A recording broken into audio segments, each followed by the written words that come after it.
So because it's late and this took 3 people about 7 hours, granted we had no idea what we were doing because the directions are really hard to find for header removal on the Vive and the Matrix, but I just kind of winged with it off of the PPE directions, which literally have 8 steps.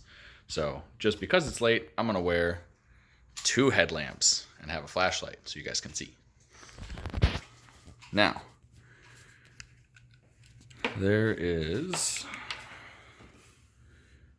you see it, it's all nice and shiny. If you have access to a chassis lift, that will make this job a ton easier. However, if you don't, like I don't, what you do is you jack the car up on all 4s. Put my trailer hitch on today too.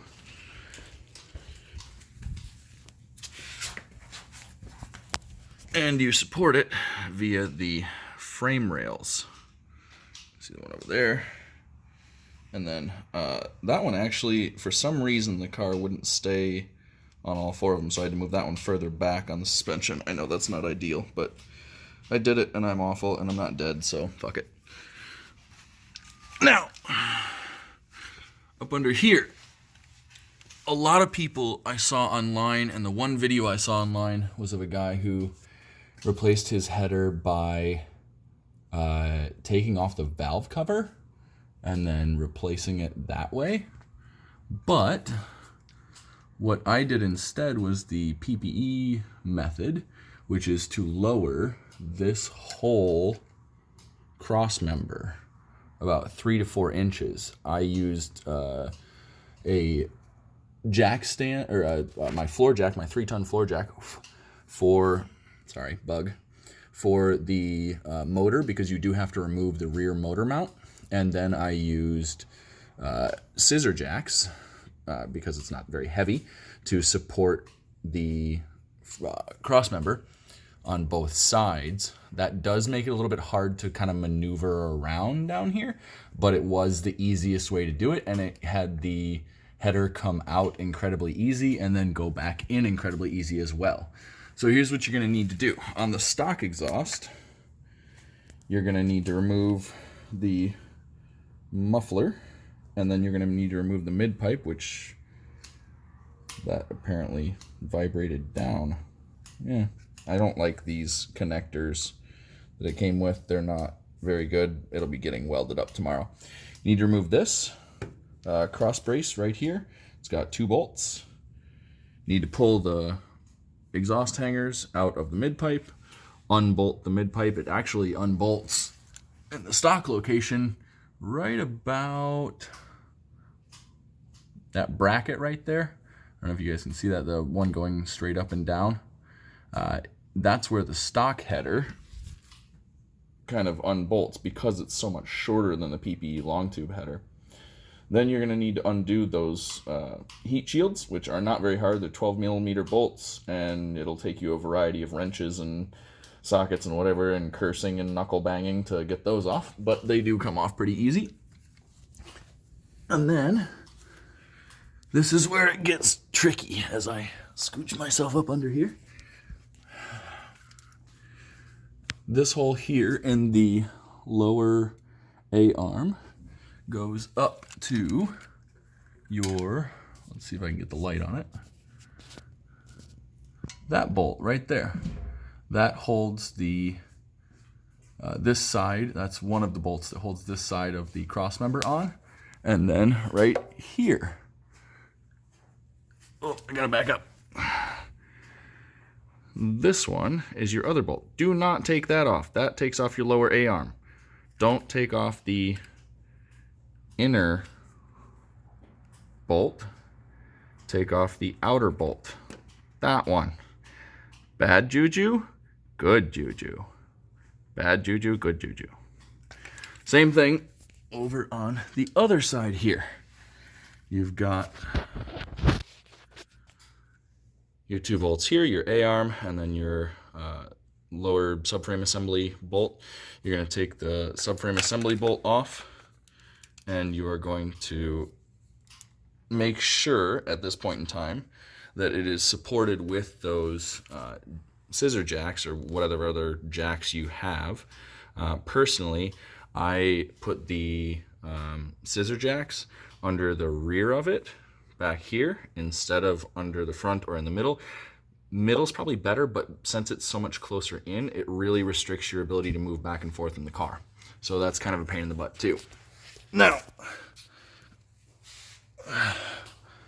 one of the other things you're going to need to do is you're going to need to remove a couple bolts up here for the rear motor mount and for the this front cross beam that goes up and down.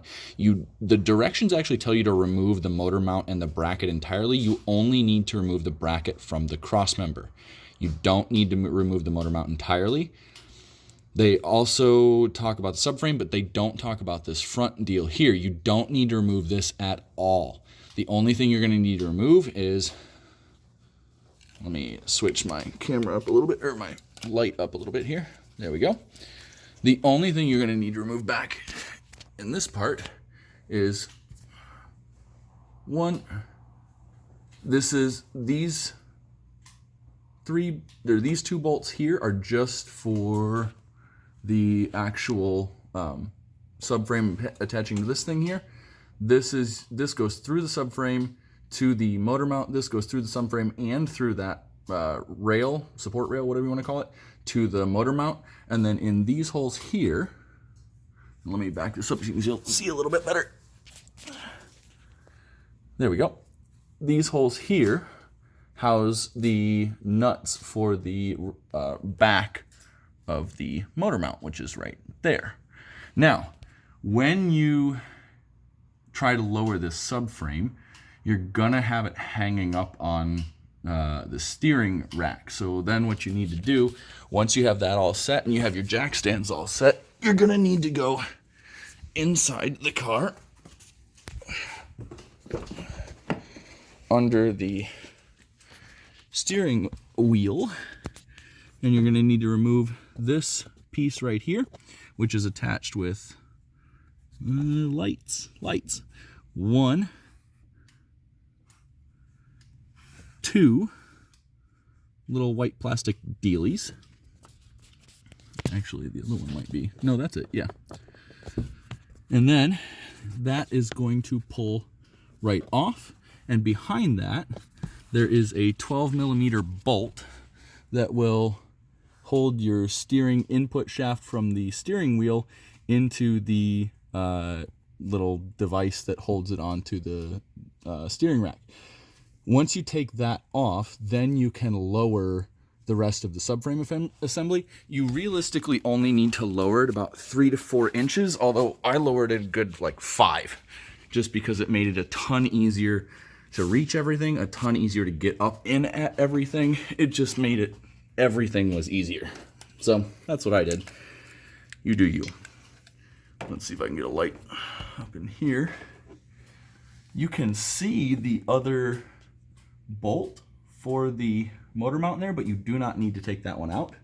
Once you remove all that, this actually lowers right down, and then you're gonna need to go up top and get the bolts for the head, or for the header, off of the back. Now these are like really hard to see back in here because, I don't know, because it's hard to see. So I don't know if this is gonna work. Let me try a different light. There we go. Magnets, how do they work? So you've got one at the far side there, you've got one in the middle here, and then you've got one at the right side over here. Those are the top 3, and then underneath those, let's see if I can see it. There's another one. I don't know if you can see that very well. It's just that little black kind of outline that's right. Ah, don't drop the phone. It is right down there underneath that pipe. There's another bolt down there. And then same thing on the other side of the header. Go to the far 2 sides. You can actually see that one because the light's on it. It's right down there. And those you're all going to remove from the top. Now, if you have a lift, that makes this a whole hell of a lot easier. If you don't have a lift, please make sure you have a big, heavy 3-ton floor jack to support your engine from beneath, and then literally kneel on top of the engine. It made it so much easier. It made it a lot better to actually get a hand on things so you can turn them. And it's literally, I think, the only way we were able to get this done. So make sure you do that. And then installation is obviously the reverse of taking it all off. There are going to be a lot of extra bolts from the heat shielding. I put them all underneath the jack stand here because I don't need them. So you're going to have a lot of extra of these. These are, I think, 12 mil bolts from the heat shielding. Don't worry about them too much. They're not going to kill you. And those springs that come out of the exhaust, those are going to be extra too because the PPE pipes don't use them.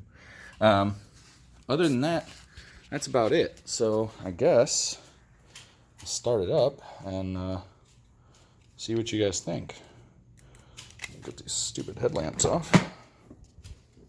Right now it has no muffler. I am making a custom catback system, axleback system for it because nobody makes a 2.5-inch system off the shelf for it. So I went with Vibrant just because they were on Amazon. They were cheap. I got a couple different things. I got a 90-degree elbow. I got a 60-degree elbow instead of another 90-degree because I want the exhaust tip to come out of the back at an angle instead of straight out. And then I bought this J-pipe, which will hopefully help me replicate all the bends I need there. Half of the J-pipe, the top U section is going to be there. I won't need that 45-degree angle because it's going to come straight because the muffler I chose is a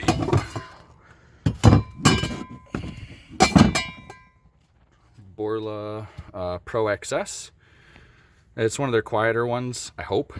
But this is all stainless steel, 2.5-inch mandrel bent piping, so you're not going to have any restriction, any problems there.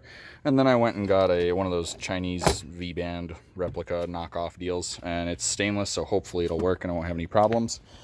Realistically, as long as you can find a shop that has 2.5-inch stainless straight piping, if you buy those bends, the U-bend for this deal here, you buy the flange, make sure you have that to get put on. Depending on your muffler, you might need here. You will need a 90-degree here. I don't need this 1, 2, 3 bends here. I'm just going to go one up here, 2 right here, 90 degree. So I won't need this whole extra bit. You might not. And then you'll need another angle to come out of here. I chose a 60-degree because I want an angle on the end of my exhaust. So if you guys get all that stuff and you have a shop that can weld stainless for you, it should work out pretty well. And it is, oops, light. Where did I put the yellow light? Oh, well, I have another one. Second recommendation, go to Harbor Freight or Amazon or whatever, get one of these things. They are so cheap and so nice. They're magnetic, they stick anywhere, they got a ball joint. They're cool. So under here, you've got a ton of space. So hopefully that'll be a little less weight. And then this is the Kurt 12221 or something trailer hitch.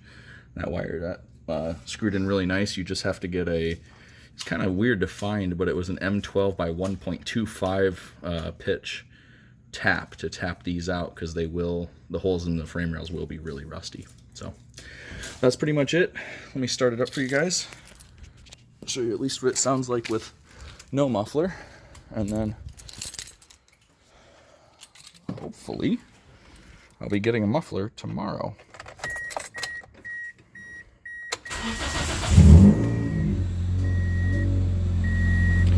And I did all this to replace my catalytic converter because I had the PP exhaust sitting around and it was like $400 to replace the cat with labor, and it was like $400 for the parts and for me to do the labor to put the exhaust in. So that's why I did it.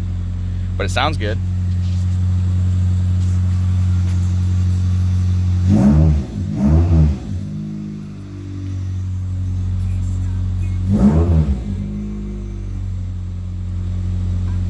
sounds pretty good. Hopefully, there's my cold air intake going off.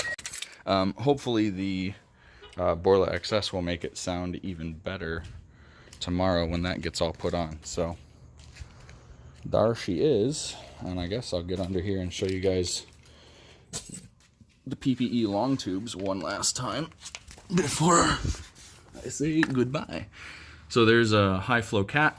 I did get the resonator. I honestly think it's important to not have the drone.